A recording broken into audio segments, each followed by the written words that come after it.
എടപ്പള്ളി പോണേക്കരയ്ക്കടുത്ത് ഇന്ന് രാവിലെ 9:30 ഏകദേശം 9:30 ഒരു സ്ത്രീയുടെ മാല പൊട്ടിച്ചതായിട്ട് പരാതി കിട്ടിയിട്ടുണ്ട്. ഇവിടെ നാട്ടുകാരൊക്കെ ഒത്തുകൂടിയിട്ടുണ്ട്. പോലീസ് അന്വേഷണം നടത്തുന്നുണ്ട്. CCTV പരിശോധിച്ചിട്ടാണ് അന്വേഷണം ഇപ്പോൾ പുരോഗമിക്കുന്നത്. നമുക്ക് അവരോട് സംസാരിക്കാം. ഏകദേശം നടന്നു വന്നൊരു യുവാവ് 29 വയസ്സോളം, നാട്ടുകാർ പറയുന്നതനുസരിച്ച് 29 വയസ്സോളം ഉള്ളൊരു യുവാവാണ് മാല പൊട്ടിച്ചതെന്നാണ് അറിയാൻ സാധിക്കുന്നത്. നമുക്ക് അവരോട് കൂടുതൽ അന്വേഷിക്കാം.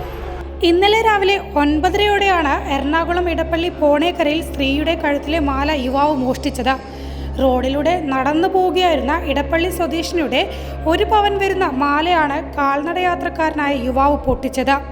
സംഭവ സ്ഥലത്തെ CCTV ദൃശ്യങ്ങൾ പുറത്തു വന്നിട്ടുണ്ട്. ഞങ്ങളിവിടെ നിൽക്കണമായിരുന്നു, ഇവിടെ വെറുതെ നിൽക്കണമായിരുന്നു. അപ്പോൾ കുറേ സൗണ്ടൊക്കെ കേട്ട്, രണ്ടുപേര് സൗണ്ട്. അപ്പോൾ പിന്നെ നോക്കുമ്പോൾ അവിടെ നിന്ന് രണ്ടുപേരും ഓടി തന്നെ. ഞങ്ങൾ മോനെ മോനെന്നാ കേട്ട, മാലയെന്നല്ല. ഇവിടെ അടുത്ത് വന്നപ്പോൾ മാലയെന്ന് പറഞ്ഞപ്പം മമ്മി എടാന്ന് വിളിച്ച്.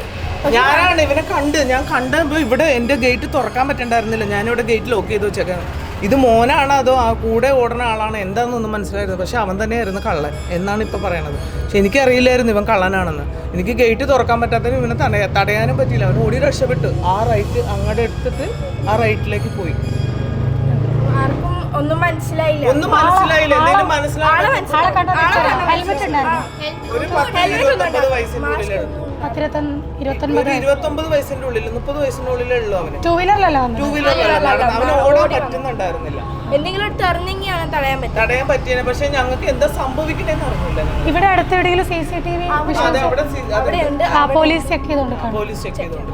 കറുത്ത നിറത്തിലുള്ള ബനിയനും കറുപ്പിൽ ചുവന്ന ഷോർട്ട്സും ധരിച്ച പ്രതിയുടെ പുറകെ യുവതി ഓടുന്നത് ദൃശ്യങ്ങളിൽ നമുക്ക് കാണാൻ സാധിക്കും. പ്രതിയുടെ മുഖവും CCTV ദൃശ്യങ്ങളിൽ വ്യക്തമാണ്.